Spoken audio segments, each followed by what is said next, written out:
unis dans la famille, car Dieu nous lie à toujours par une chaîne d'amour. Concitoyens, nous sommes les siens, car Dieu nous lie à toujours par une chaîne d'amour. Nous sommes unis dans la famille, car Dieu nous lie à toujours par une chaîne d'amour. Mon citoyen, nous sommes les siens, car Dieu nous lie à toujours par une chaîne d'amour. Et chacun des maillons dans l'épreuve tiendra bon, lié à toujours par une chaîne d'amour.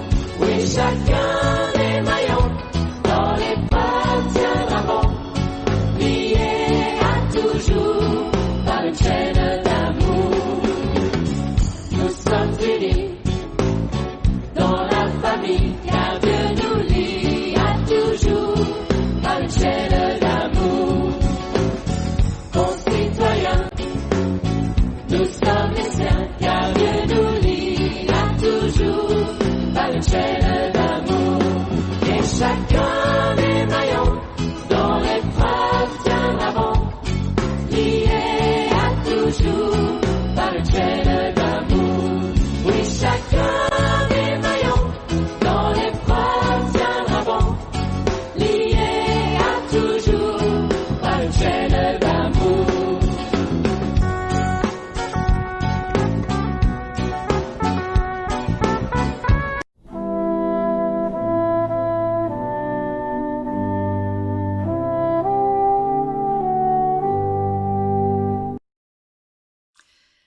Chers frères et sœurs en Christ, joie de vous retrouver ce matin sur notre chaîne YouTube. Lorsque nous venons au temple pour assister au culte ou bien que nous le suivions confortablement installé de chez soi, eh bien nous venons avec tout ce qui a fait notre semaine. Nos joies, nos peines, nos inquiétudes, nos tumultes, nos combats. Mais pour entrer dans un temps de culte, qu'on y assiste au temple ou de chez soi, il faut déposer tout ce que nous emmenons, afin de pouvoir les apaiser. Il ne s'agit pas d'oublier notre semaine, ni de vivre un temps hors du monde, mais plutôt de prendre un temps pour soi, un temps avec Dieu, à l'écoute de sa parole. Parce qu'une parole, Dieu en a une pour chacun d'entre nous. Il a une parole pour toi, il a une parole pour ta vie, afin d'éclairer et de féconder ton chemin. Alors la bienvenue à toi, la bienvenue à vous tous, que la grâce et la paix vous soient données de la part de Jésus-Christ, notre Seigneur. Amen. Et suite à cette bonne nouvelle, chantons tous ensemble, frappe des mains et chante ta joie.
Sois loué mon Dieu, sois loué pour le soleil qui oppose le jour à la nuit.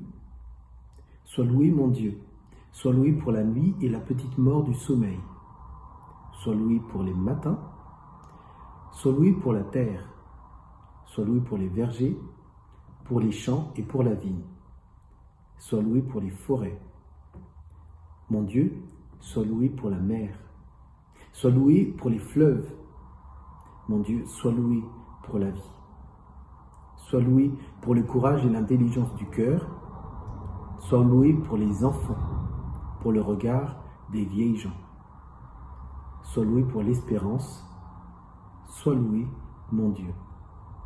Amen. Et nous continuons par le chant rempli d'amour et de reconnaissance.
Abraham et Sarah formaient un couple stérile. Pourtant, Dieu les a appelés pour devenir les ancêtres d'une grande nation. Moïse avait des difficultés pour s'exprimer. Pourtant, Dieu l'a appelé pour aller parler à Pharaon. David était le plus petit des fils de Jessé. Pourtant, Dieu l'a appelé pour être roi en Israël. Jérémie était trop jeune pour prendre la parole pour les affaires publiques. Pourtant, Dieu l'a appelé pour être son prophète. Pierre était impulsif, il était même devenu renégat. Pourtant, Dieu l'a appelé pour être le berger de son peuple. Paul, lui, persécutait l'Église. Pourtant, Dieu l'a appelé pour être l'apôtre des nations. Aujourd'hui, Dieu nous appelle à être des semeurs. Il nous appelle à être des témoins. Pour cela, il nous donne même sa confiance. Mais parfois, nous manquons d'espérance pour nous-mêmes, d'espérance pour nos prochains, d'espérance pour notre monde. Prions ensemble. Oui, Père, nous voulons confesser notre manque d'espérance. Nous manquons d'espérance pour nous-mêmes, nous vivons à l'étroit dans notre foi. Nous avons peur de t'appeler dans nos choix, nous sommes peureux dans notre témoignage, nous manquons d'audace et de courage. Donne-nous l'assurance qu'en toi tout est possible, que la grâce est toujours disponible. Nous manquons d'espérance pour notre prochain devant la violence, les déchirures, la maladie. Nous ne croyons pas toujours à ta parole de vie. Nous nous taisons aussi peut-être par manque d'amour. En tout cas, nous nous égarons dans de pieux discours. Donne-nous l'assurance qu'en toi, tout est possible, que la grâce est toujours disponible.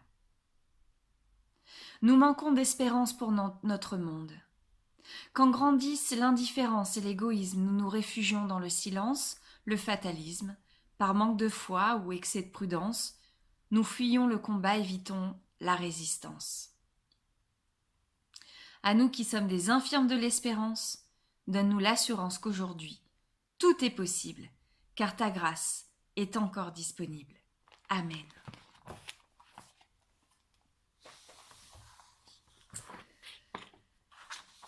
Le pardon est une libération. Le pardon de Dieu peut même nous conduire, nous aussi, à pardonner. Un jour, quelqu'un a dit « Il y a pas trop de toute une vie pour que l'eau versée sur notre tête le jour de notre baptême arrive jusqu'à nos pieds. » Ce qui veut dire que c'est à nous de faire en sorte que la réalité de notre baptême vienne habiter toute notre histoire. Et Jésus a dit « S'ils croient en moi, ils recevront le pardon de leurs péchés et une place parmi ceux qui appartiennent à Dieu. » Alors Seigneur, nous croyons en toi, nous ouvrons nos yeux, nous venons de l'obscurité à la lumière, nous passons du pouvoir du mal à la liberté dans ton royaume. Amen.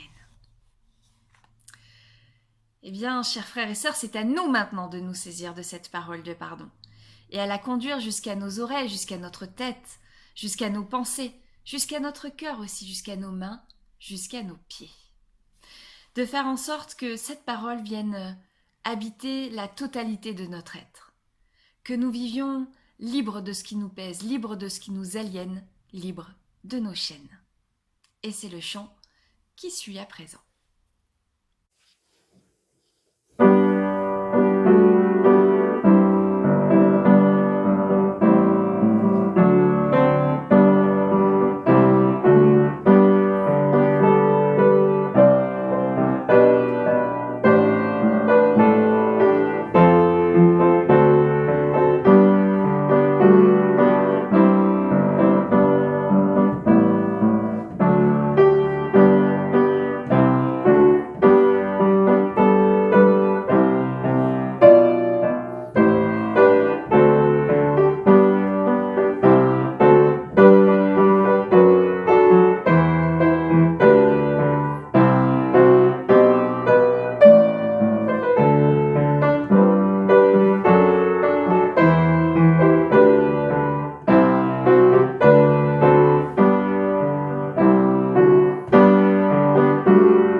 Nous prions avant d'ouvrir la Bible. Seigneur, que ta parole parle à nos cœurs et nous dise ta tendresse et ta joie pour nous comme pour notre monde. Amen. Nous lisons un premier texte dans Romains, au chapitre 8, les versets 18 à 23. J'estime que nos souffrances du temps présent ne sont pas comparables à la gloire que Dieu nous révélera. La création entière attend avec impatience le moment où Dieu révélera ses enfants. Car la création est tombée sous le pouvoir de forces qui ne mènent à rien, non parce qu'elle l'a voulu elle-même, mais parce que Dieu l'y a mise.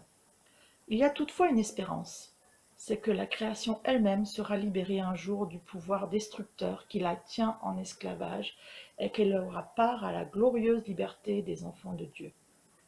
Nous savons en effet que maintenant encore, la création entière gémit et souffre comme une femme qui accouche. Mais pas seulement la création. Nous qui avons déjà l'Esprit Saint comme première part des dons de Dieu, nous gémissons aussi intérieurement en attendant que Dieu fasse de nous ses enfants et nous accorde une délivrance totale. Nous lisons ensuite l'évangile de Matthieu au chapitre 13, les versets 1 à 23, un texte assez long. Ce jour-là, Jésus sortit de la maison et alla s'asseoir au bord du lac pour enseigner.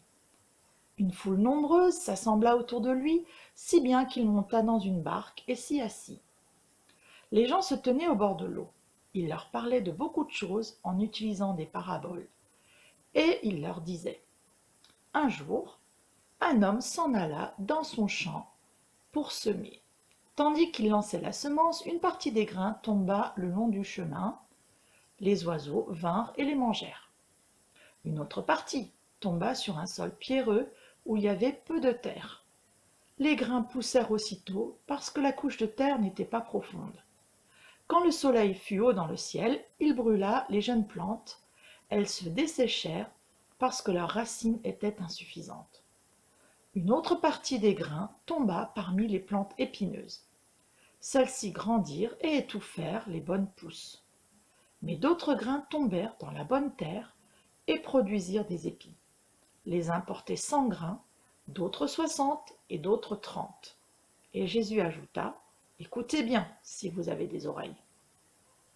Les disciples s'approchèrent alors de Jésus et lui demandèrent: pourquoi leur parles-tu en utilisant des paraboles? Il leur répondit: vous avez reçu, vous, la connaissance des secrets du royaume des cieux, mais eux ne l'ont pas reçu. Car celui qui a quelque chose recevra davantage, et il sera dans l'abondance. Mais à celui qui n'a rien, on enlèvera même le peu qui pourrait lui rester. C'est pourquoi j'utilise des paraboles pour leur parler, parce qu'ils regardent sans voir et qu'ils écoutent sans entendre et sans comprendre. Ainsi s'accomplit pour eux la prophétie exprimée par Ésaïe en ces termes. Vous entendrez bien, mais vous ne comprendrez pas. Vous regarderez bien, mais vous ne verrez pas. Car ce peuple est devenu insensible. Ils se sont bouchés les oreilles, ils ont fermé les yeux, afin d'empêcher leurs yeux de voir, leurs oreilles d'entendre, leur intelligence de comprendre. Et ainsi, ils ne reviendront pas à moi pour que je les guérisse, dit Dieu. Quant à vous, heureux êtes-vous. Vos yeux voient et vos oreilles entendent. Je vous le déclare, c'est la vérité. Beaucoup de prophètes et de gens fidèles à Dieu ont désiré voir ce que vous voyez, mais ne l'ont pas vu, et entendre ce que vous entendez, mais ne l'ont pas entendu. Écoutez donc ce que signifie la parabole du semeur. Ceux qui entendent parler du royaume et ne comprennent pas sont comme le bord du chemin où tombe la semence. Le mauvais arrive et arrache ce qui a été semé dans leur cœur. D'autres sont comme le terrain pierreux où tombe la semence. Ils entendent la parole et la reçoivent aussitôt avec joie. Mais ils ne la laissent pas s'enraciner en eux, ils ne s'y attachent qu'un instant. Et alors, quand survient la détresse ou la persécution à cause de la parole de Dieu, ils renoncent bien vite à la foi. D'autres encore reçoivent la semence parmi les plantes épineuses. Ils ont entendu la parole, mais les préoccupations de ce monde et l'attrait trompeur de la richesse étouffent la parole et elle ne produit rien. D'autres, enfin, reçoivent la semence dans de la bonne terre. Ils entendent la parole et la comprennent. Ils portent alors des fruits, les uns 100, d'autres 60 et d'autres 30.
Chers frères et sœurs, un homme est sorti pour semer.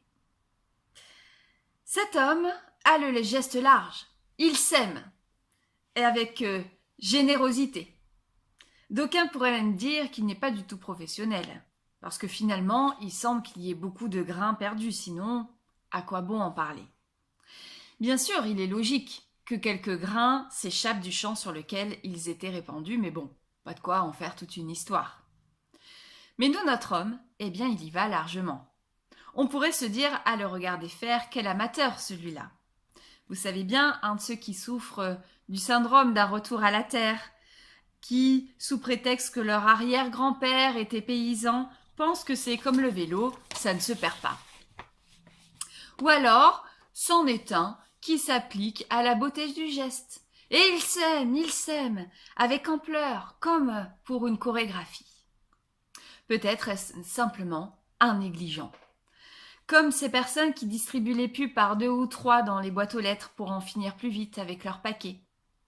Ça pourrait être aussi un gaspilleur.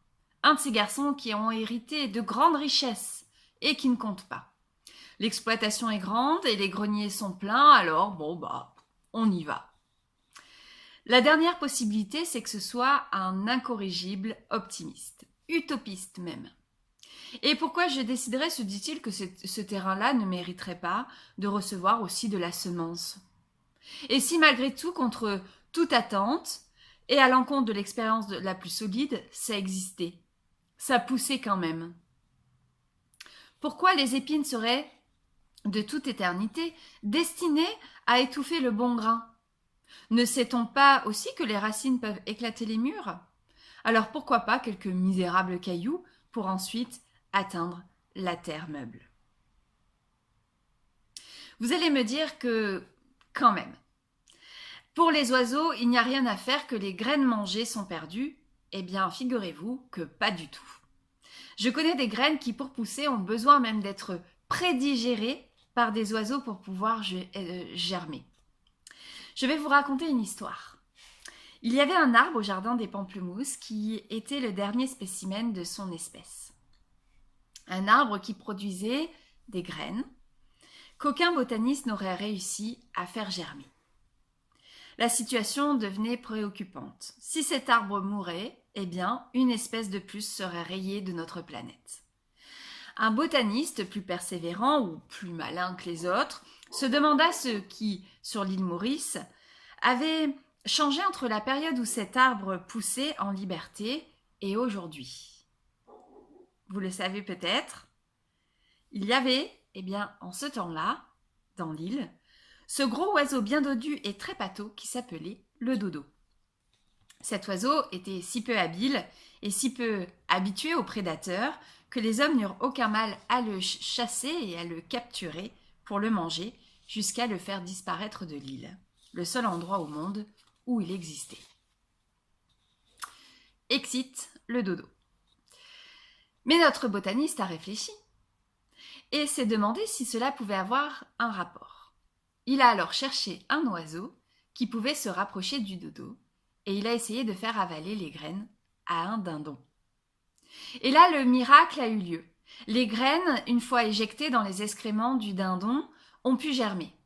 Sans doute leur coque dure avait-elle été dissoute en partie par les sucs gastriques, l'enveloppe d'excréments leur servant en outre d'engrais.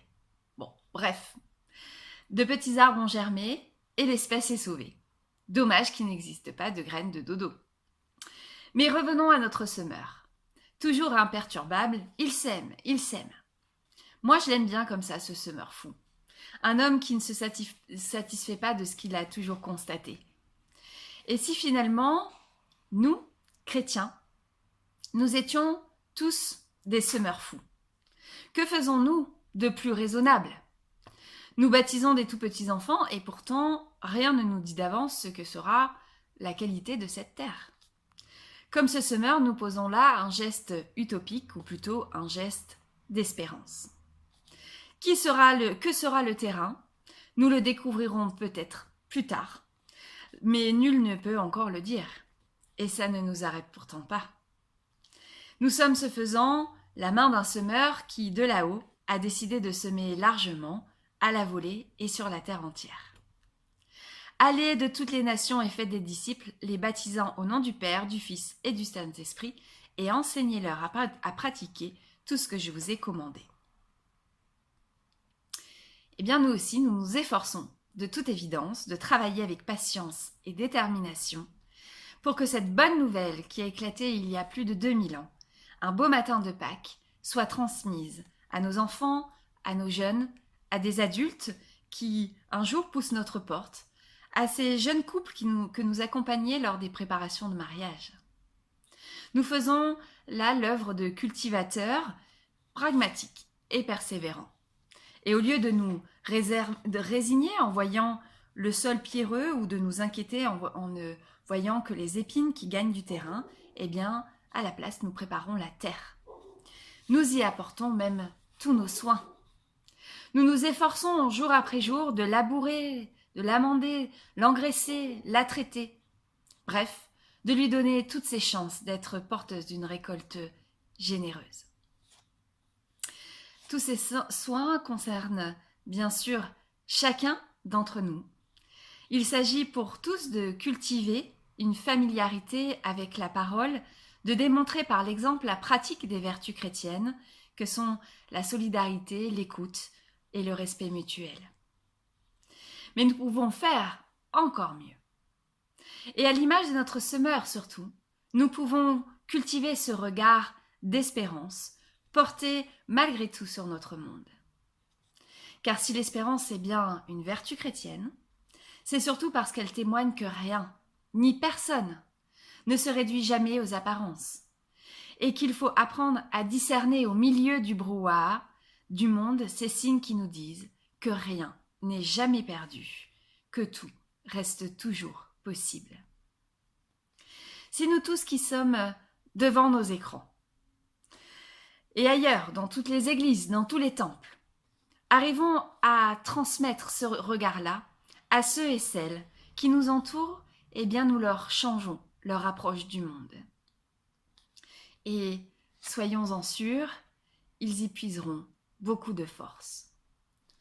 Alors, devenons tous des laboureurs de sols pierreux, des cultivateurs persévérants, mais d'abord, devenons des semeurs fous, des semeurs utopistes, des semeurs d'espérance. Amen.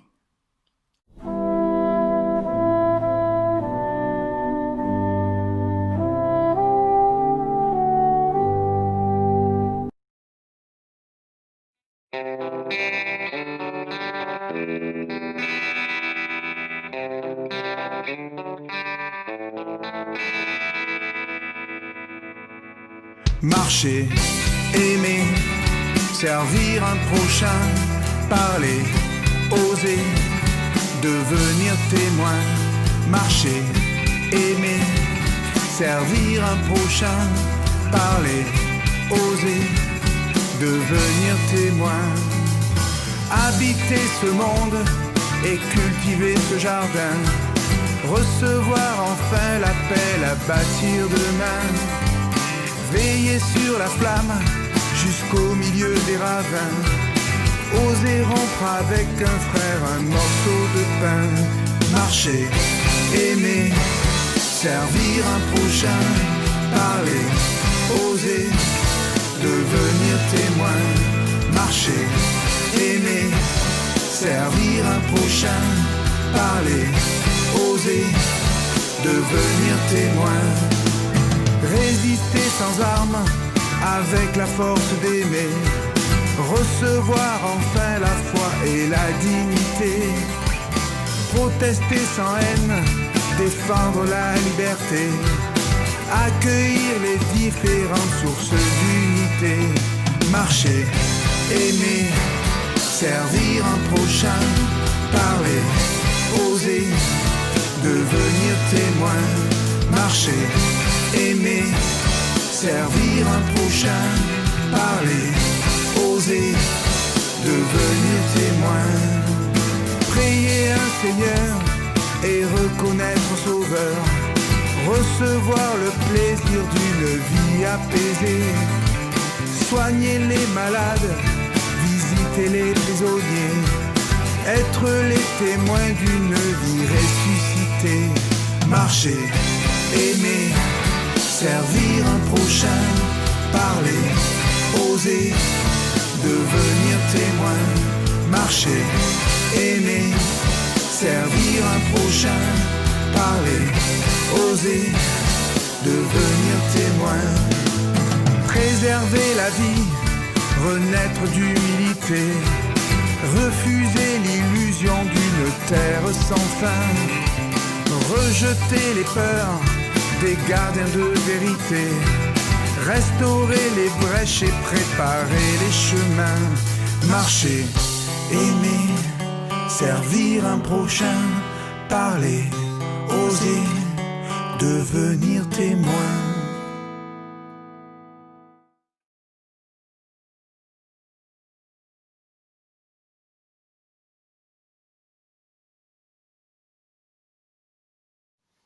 Confessons notre foi. Nous osons croire au rêve de Dieu lui-même, un ciel nouveau, une terre nouvelle, où l'amour et la justice habiteront. Nous ne croirons pas au droit du plus fort, au langage des armes, à la puissance des puissants. Nous voulons croire au droit des êtres humains, à la main ouverte, à la force des non-violents. Le monde entier est notre maison, le champ où nous semons. Nous ne croirons pas que nous puissions combattre l'oppression si nous tolérons ici l'injustice. Nous voulons croire que le droit en est un, ici et là, et que nous ne sommes pas libres tant qu'un seul être humain est esclave. Nous ne croirons pas que la guerre et la faim sont inévitables et la paix inaccessible. Nous voulons croire à l'action modeste, à l'amour aux mains nues, à la paix sur la terre. Nous ne croirons pas que l'échec et la mort seront la fin. Mais nous osons croire, toujours et malgré tout, à l'être nouveau. Amen.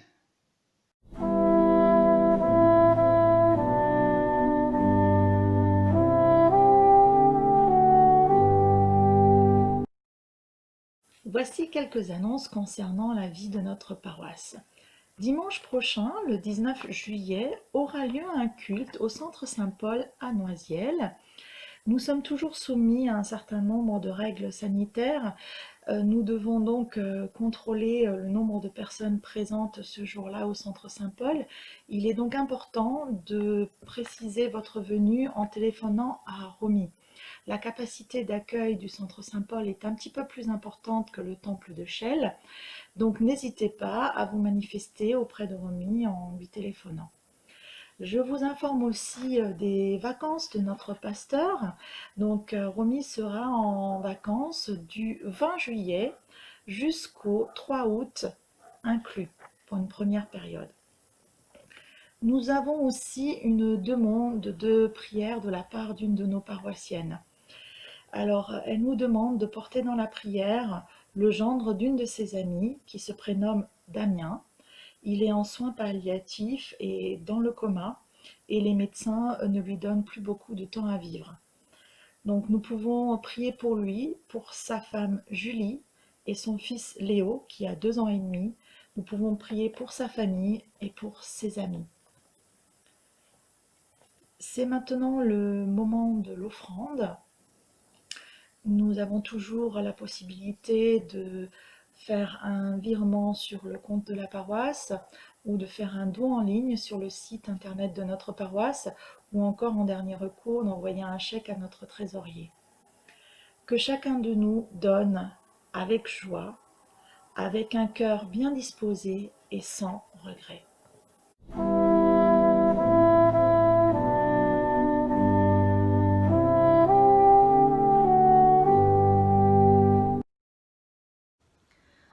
Prions. Seigneur Dieu, il ne faudrait pas que notre prière d'intercession soit une manière de rester en retrait, en te laissant le soin de faire tout le travail. La face de la terre est le champ où tu sèmes. Il nous tarde de voir lever le grain.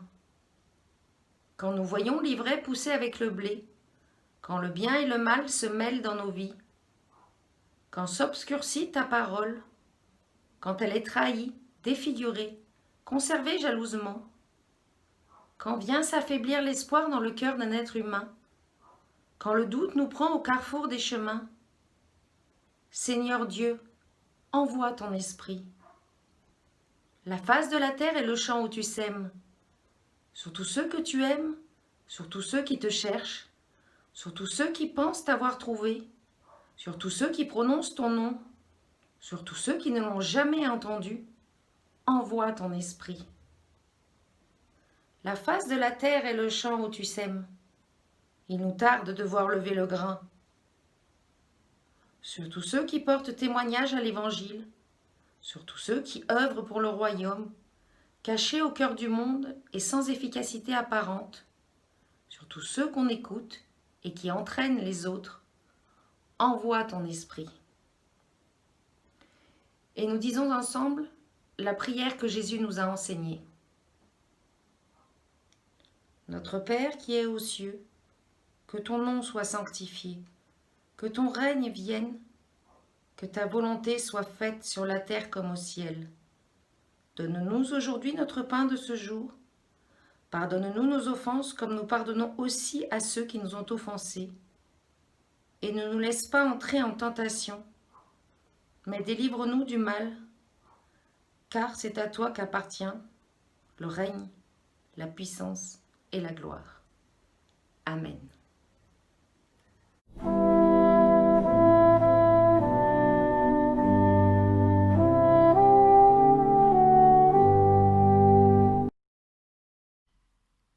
Et avant de nous quitter, voici la parole d'envoi et de bénédiction. Dieu n'a pas d'autre main que nos mains pour tendre la main à quelqu'un et faire du bien. Dieu n'a pas d'autres yeux que nos yeux pour regarder avec bienveillance ou faire un clin d'œil à quelqu'un. Dieu n'a pas d'autre bouche que nos bouches pour prononcer une parole qui fait du bien, une parole qui relève, une parole qui fortifie. Dieu n'a pas d'autres oreilles que nos oreilles pour écouter les cris de ceux qui nous entourent ou de refuser d'écouter quand les choses ne s'y prêtent pas. Dieu n'a pas d'autres pieds que nos pieds pour avancer et agir. Dieu pourrait très bien se passer de nous, mais il préfère compter sur nous. Que le Dieu de toute grâce, celui qui est Père, Fils et Saint-Esprit, soit avec chacun d'entre nous. Allons dans la paix du Seigneur et soyons nous-mêmes des semeurs fous. Recevons la bénédiction de Dieu afin que nous soyons en retour nous-mêmes, source de bénédiction pour les autres autour de nous et que nous puissions continuer à grandir dans la foi, dans l'espérance et dans l'amour. Dans la foi, le regard tourné vers toi, Seigneur, dans l'espérance, le regard tourné vers les autres et surtout dans l'amour pour nous permettre de semer en parlant au cœur des gens, au cœur du monde qui nous entoure.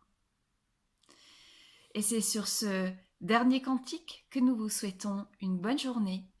Au nom du Christ vivant. Amen.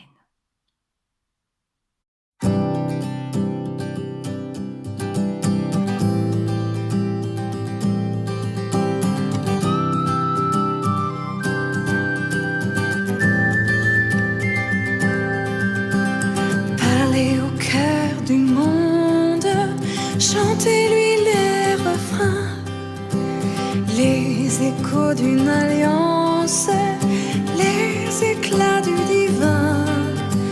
Parlez au cœur du monde, chantez les lendemains, veillez sur les murailles, guettez celui qui vient. Parlez au cœur du monde, chantez, priez, dansez. C'est le temps de la fête, c'est le temps de la paix. Restez au cœur du monde, chantez sans le combattre. Parlez au cœur du monde, puis écoutez.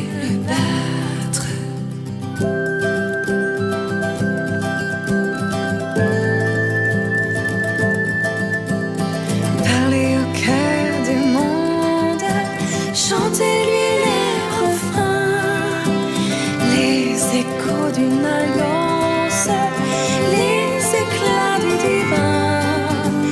Parlez au cœur du monde, chantez les lendemains, veillez sur les murailles, guettez celui qui vient.